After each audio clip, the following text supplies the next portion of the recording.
तो काम करवा तो हम लोग देश के बाद लिया के दे तो पैसा हम ना लेते हम लोग एकदम नहीं उतना तो स्टाइल है हम लोग का तेल गाड़ी भाड़ा लागल कैसे मारते कैसे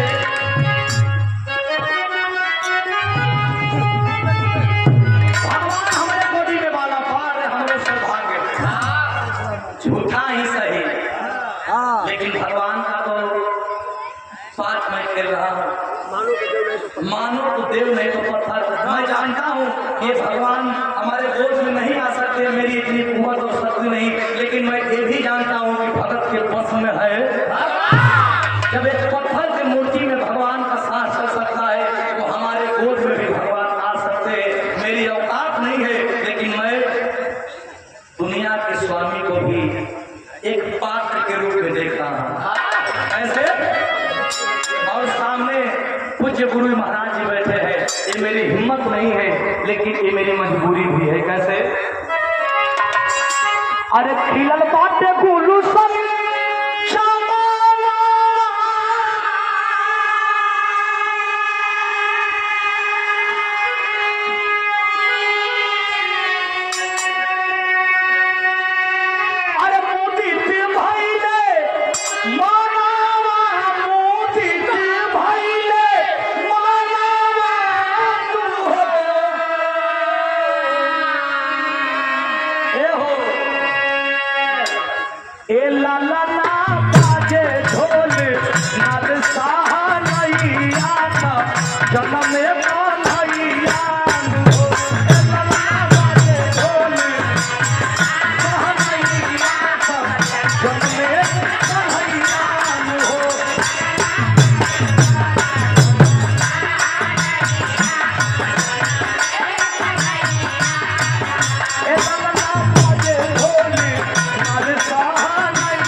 कृष्णदेव भगत जी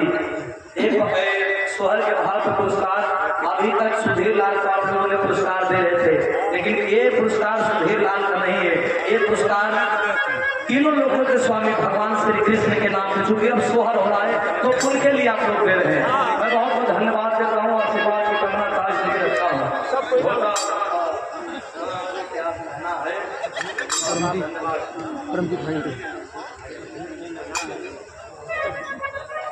ये हमारे गोद में जब पूज्य भगवान श्री कृष्ण जी हैं तो सोहर के भाव में गुरुदेव भगवान के कुल नाम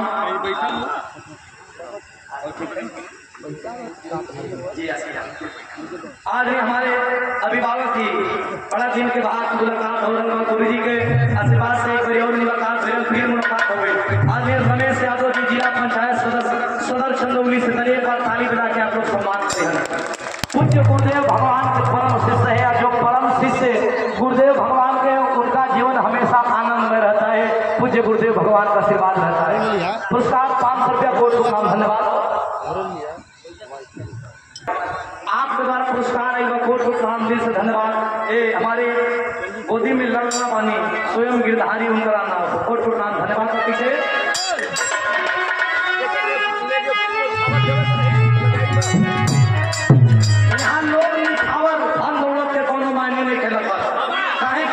भगवान माने सोहर भैया का मतलब था हमारे अरे नंद जी लुटावे थे तू अरे गैया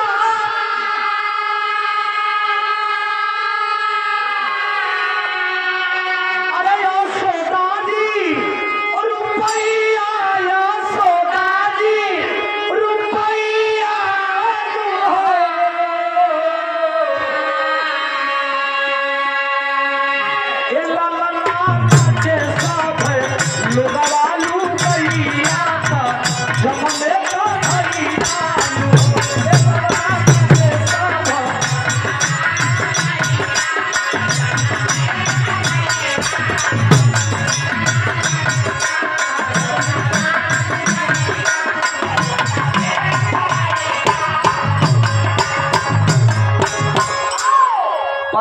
अगर मेरी बाड़ी से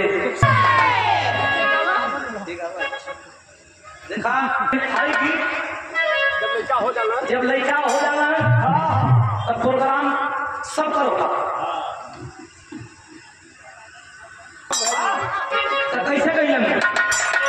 अरे बधैया बाजी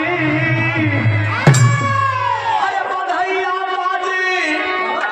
बधैया बाजी बधैया बाजे उहे नंद दुआरे बधैया बाजे नंद दुआरे बधैया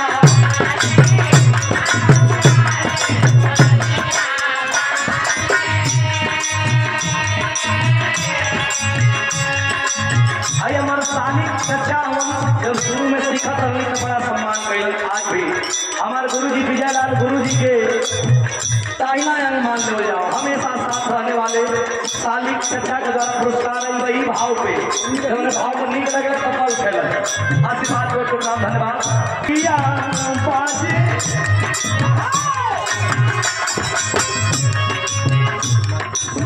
बधैया बाजे बधैया बाजे बधैया बाजे बधैया बाजे बधैया नंद दुआरे बधैया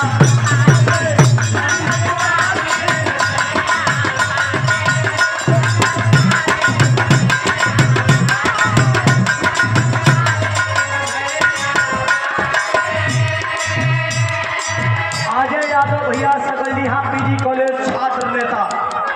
समाजवादी पार्टी के सच्चे सिपाही छात्र नेता सकलडीहा पीजी कॉलेज ये भाव पे और सदगुरु भगवान गुरु जी के परम शिष्य भी हैं। गुरु शिष्य माँ रेशमा देवी पवनी से उनका नाती हम हमरे अजय भैया तनी पर ताली बजा रही स्वामी जी का गुरु जी का नजर भी द्वारा ऊपर पड़ गई 500 रुपया पुरस्कार इस स्वर भाव पर सबका आशीर्वाद लगे हम था हमारे बाबू के ऊपर कर्जा ना दे हमारे लेकिन भाई को लोग नाम दे ये आप लोग का आशीर्वाद बाकी सुनबो कर लो नाम देगा कैसे और पुरस्कार दुर्गा पूजा के उपलक्ष्य में शानदार कार्यक्रम आशीर्वाद हमारे बड़े भैया कुलदीप भैया 1 अक्टूबर को ग्राम बसारीपुर हमारे गुरु जी विजयलाल यादव जी ओम प्रकाश यादव जी का शानदार मुकाबला कोट को प्रणाम कुलदीप भैया के भी प्रणाम अजय भैया के भी प्रणाम बाड़े अरे कैसे हो सोहर नाच गाय होगा हम नचता ही देखा झूलत बाड़े ललना झूलत बाड़े ललना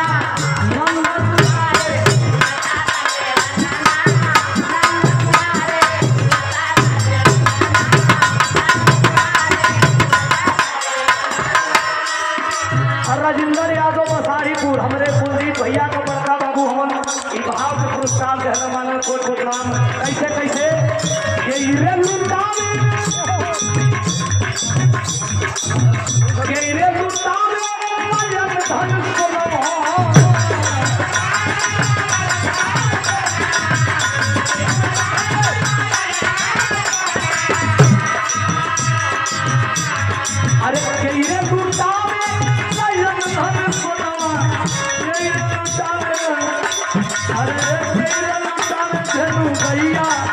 भैया बाजे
कैसे कैसे कैसे